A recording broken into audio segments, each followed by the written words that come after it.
Desmatamento, garimpo ilegal e crimes contra animais são algumas das muitas áreas em que o Instituto Brasileiro do Meio Ambiente e dos Recursos Naturais Renováveis, o IBAMA, atua. A autarquia, que é ligada ao Ministério do Meio Ambiente, é comandada no Amazonas pelo superintendente Joel Araújo, que hoje fala com a equipe do AM1 sobre os principais crimes ambientais, como e de que forma o órgão age em casos específicos. Joel, muito obrigada por ter aceitado o convite do portal AM1 para essa entrevista. Tá, eu que agradeço a oportunidade de poder falar um pouco do nosso trabalho. Então eu já começo perguntando, nós sabemos que o órgão, o IBAMA, ele sofreu um desmonte, né, no governo passado. Como o senhor recebeu o IBAMA quando assumiu? A gente recebeu o IBAMA com uma série de dificuldades, né? O próprio prédio estava bem deixado de lado, né? Assim, nós tínhamos problemas com iluminação, tínhamos problemas com a limpeza, tínhamos problemas de ordem administrativa, mas nós tínhamos também uma série de problemas de ordem técnica ambiental, onde as operações de fiscalização não funcionavam, não eram executadas, né, por uma livre intenção dos gestores anteriores. E aí nós tivemos que remodelar toda essa atuação e melhorar as condições de trabalho internamente. E de quais formas o IBAMA ele atua no Amazonas? Nós temos algumas prioridades. A maior delas é o desmatamento.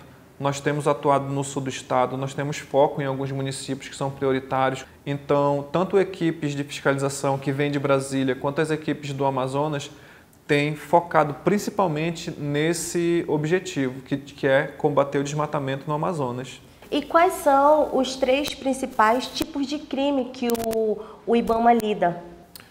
O caso mais grave é o desmatamento. É o que tem maior impacto ambiental sobre a biodiversidade, sobre a saúde das pessoas. Mas nós temos um caso muito grave também, que é o garimpo ilegal no estado.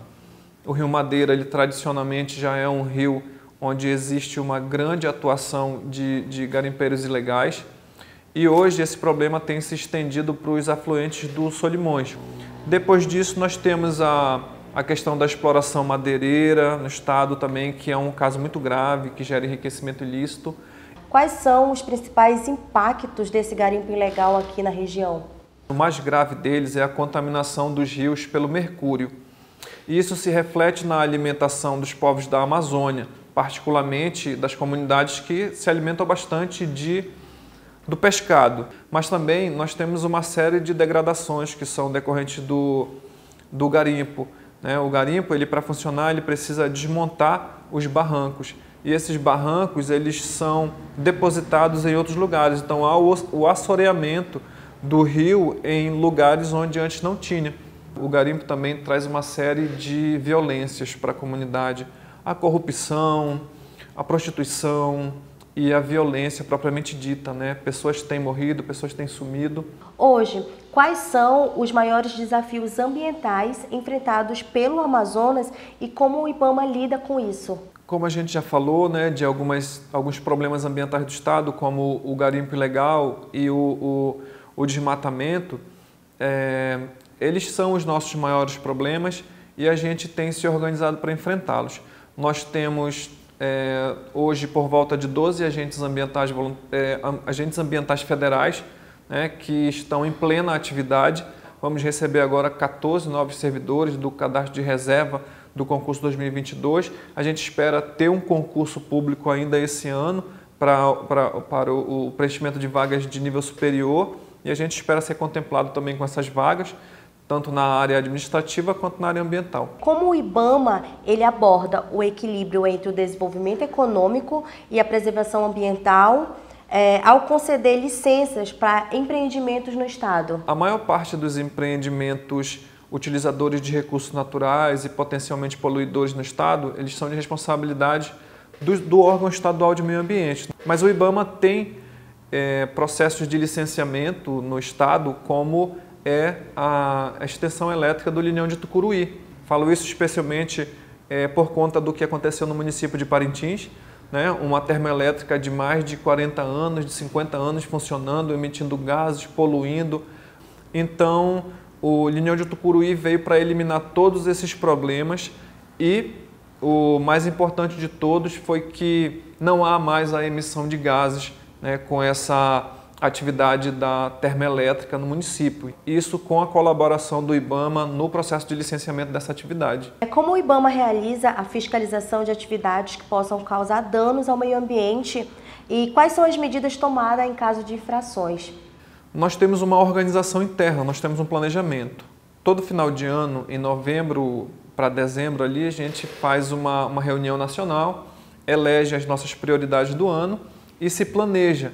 Ao identificar um ato contra o meio ambiente que configure uma infração ambiental, o agente ambiental federal ele inicia o processo de apuração daquele fato, com a lavratura de um auto de infração, né? E nesse auto de infração pode haver também outras medidas, né, que são medidas cautelares, por exemplo, a apreensão de bens, o embargo de áreas, o embargo de atividades, o cancelamento de atividades, né? O IBAMA informa ao Ministério Público Estadual, ao Ministério Público Federal, para que sejam tomadas também as medidas no âmbito judicial. Quem comete algum tipo de crime ambiental pode ir preso?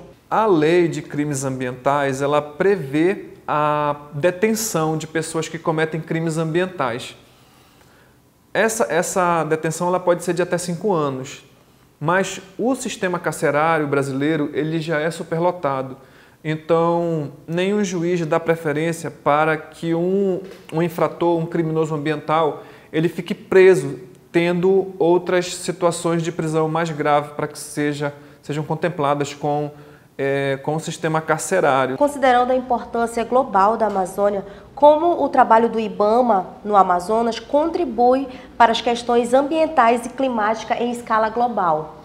No ano de 2022, houve um grande avanço do desmatamento no estado, né? E em 2023, nós iniciamos um trabalho de contenção desse desmatamento a nível nacional, né? A nível de Amazônia, de Cerrado, né? Então, nós conseguimos reduzir o desmatamento em 42% nos 7 primeiros meses do ano, né? De 2023, em comparação com a 2022. Quais são as ações que o IBAMA faz junto aos ribeirinhos indígenas para que tenha ali uma ação conjunta de preservação, de combate ao garimpo, por exemplo? O IBAMA, ele hoje tem uma visão, a gestão é executada com uma forma diferente, uma forma de contato direto com as instituições.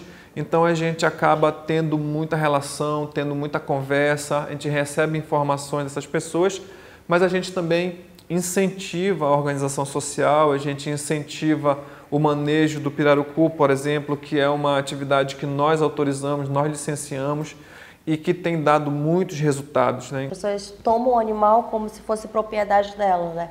Animais silvestres. O senhor podia dizer se eles sofrem algum tipo de multa nesse sentido? A Lei de Crimes Ambientais e o Decreto 6.514 de 2008 prevê que vários atos contra o meio ambiente, contra a fauna, configuram crime e infração ambiental. Desde matar, perseguir, manusear, utilizar, explorar. Por outro lado, tem uma série de atos também que configuram crime, que é o de manuseio de ninhos, manuseio de animais em rota migratória, né? Então, esse manuseio ele precisa ser feito com autorização. É muito comum a domesticação do animal silvestre e principalmente o cativeiro doméstico de animal silvestre no nosso estado. O animal ele não está feliz ali, amarrado numa grade ou de asas cortadas, né? Não é esse o ambiente natural verdadeiro do animal. Então, acho que a gente tem que repensar essa postura. Como Estado amazônida, a gente tem que deixar a fauna silvestre viver. Certo, Joel, muito obrigada por ter, mais uma vez, aceitado o convite de falar sobre temas tão importantes para o Amazonas. E agora só fica à vontade para falar, quem quiser denunciar algum tipo de crime, que só fica à vontade para passar os contatos, se entra em algum site. Nós temos alguns meios de denúncia do IBAMA, né? Um deles é o Linha Verde, que é o 0800 61 80 80, e a plataforma Fala BR, para se fazer denúncias de crimes ambientais, né? E também nós temos o órgão estadual de meio ambiente, que é o IPAAM, que também recebe denúncias dentro da sua esfera de competências, e também nós temos as secretarias municipais de meio ambiente também, para quem deve ser levado ali as denúncias de infrações de pequeno impacto ambiental. Você acabou de conferir a entrevista com Joel Araújo, ele que é superintendente do IBAMA no Amazonas. Eu sou a repórter Feifiane Ramos para o portal AM1. Informação com qualidade.